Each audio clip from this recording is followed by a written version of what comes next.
Hello friends, જય શ્રી કૃષ્ણ. કેમ છો બધા? તો આજે આપણે બનાવીશું ફ્રૂટ કસ્ટર્ડ, જેને ફ્રૂટ સલાડ પણ કહેવાય છે.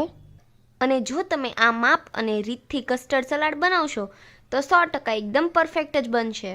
તો આ ફ્રૂટ સલાડમાં આપણે મિલ્ક મેડ, ફ્રેશ ક્રીમ, કન્ડેન્સ મિલ્ક અને ખાંડ આમાંથી કોઈ પણ વસ્તુ નથી યુઝ કરવાના. તો અહીંયા આપણે 2 લીટર ફૂલ ફેટ દૂધ લેવાનું છે.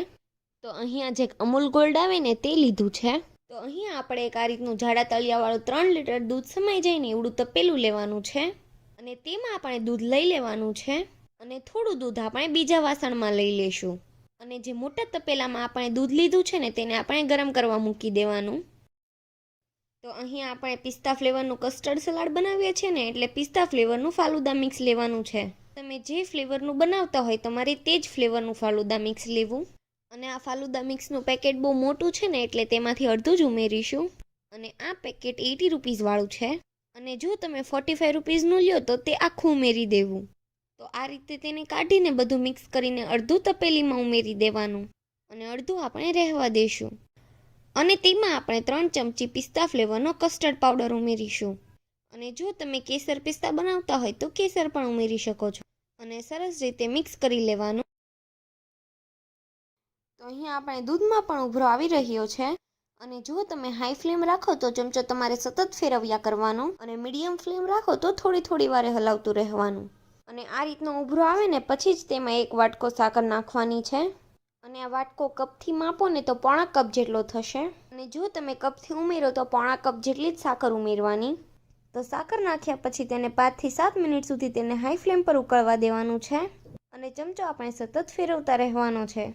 અને 7 મિનિટ જેવો સમય થઈ ગયો છે અને તમે જોઈ શકો છો કે દૂધ પણ આપણું ઘાટું થઈ ગયું છે. અને આપણે 2 લીટર દૂધ લીધું હતું તેમાંથી 1 ઇંચ જેટલું દૂધ ઓછું થઈ ગયું છે. તો એટલું દૂધ આપણે ઉકાળવાનું છે. અને દૂધ ઉકાળવું ખૂબ જ જરૂરી છે. તો આ રીતે દૂધ ઉકાળવાથી ફ્રૂટ સલાડ એકદમ સરસ બનશે. તો જે દૂધમાં આપણે ફાલુદો મિક્સ અને કસ્ટર્ડ પાવડર ઉમેર્યો છે ને તેને એકવાર મિક્સ કરીને દૂધમાં ઉમેરતું જવાનું. અને તેમાં પણ મિક્સ કરતું જવાનું. અને આ રીતે ધીરે ધીરે ઉમેરતા જવાનું, જેથી ગાંઠ ન પડે. અને હવે તેને 15 થી 20 મિનિટ જેવું હાઈ ફ્લેમ પર ઉકાળવાનું છે. અને 15 થી 20 મિનિટ જેવું થશે ને એટલે દૂધ આપણું ઘાટું થઈ જશે. તેને સતત આપણે ચલાવતા રહેવાનું છે, જેથી તે તળિયે ન બેસે. તો 15 થી 20 મિનિટ જેવું થઈ ગયું છે અને આપણું દૂધ ઘાટું પણ થઈ ગયું છે. અને જે આપણે ફાલુદા મિક્સમાં સેવ આવી છે ને તે પણ એકદમ રાળ જેવી થઈ ગઈ છે. અને જો તમારે આમાં એક્સ્ટ્રા સેવ અને તકમરિયા એડ કરવા હોય તો પણ કરી શકો છો.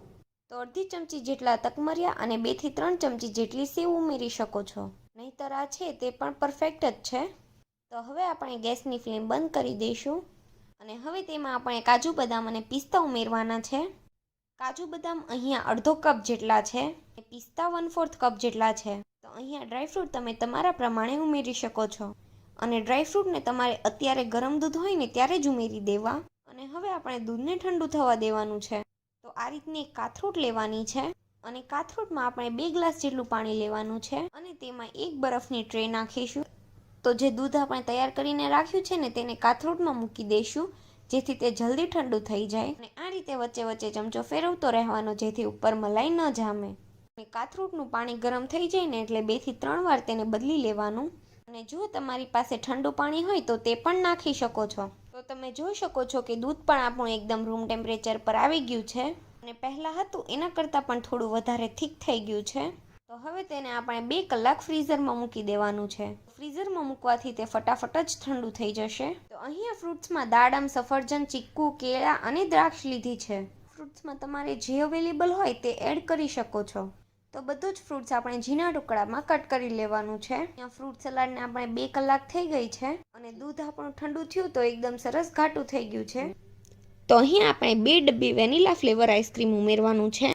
અને 2 ડબ્બી 20-20 વાળી છે. અહીં આપણે 2 લીટર લીધું હતું એટલે 2 ડબ્બી ઉમેરીએ છીએ. અને આઈસ્ક્રીમને આપણે દૂધમાં સારી રીતે મિક્સ કરી લેવાનું છે. તો 100% તમે આ રીતે ક્યારેય પહેલાં કસ્ટર્ડ ફ્રૂટ સલાડ નહીં બનાવ્યું હોય. અને જો તમે આ રીતે કસ્ટર્ડ ફ્રૂટ સલાડ પહેલાં ક્યારેય ન બનાવ્યું હોય અને તમને આ રેસીપી ગમતી હોય તો અમને કોમેન્ટ કરજો. અને જો તમે આ રીતે કસ્ટર્ડ ફ્રૂટ સલાડ બનાવશો ને તો તમને ગેરંટી છે કે ભાવશે જ તે. તો આઈસ્ક્રીમ પણ સરસ રીતે મિક્સ થઈ ગયું છે. તો હવે તેમાં આપણે ફ્રૂટ્સ ઉમેરી દઈશું. તો અડધા બાઉલ જેટલા ચીકુ, અડધા બાઉલ જેટલું સફરજન, અડધા બાઉલ જેટલા કેળા, અડધા બાઉલ જેટલું દાડમ, અને અડધા બાઉલ જેટલી દ્રાક્ષ. તો ફ્રૂટ્સ તમે થોડું યા ઝાઝું તમારી રીતે ઉમેરી શકો છો. તો આ આપણું કસ્ટર્ડ સલાડ તૈયાર થઈ ગયું છે.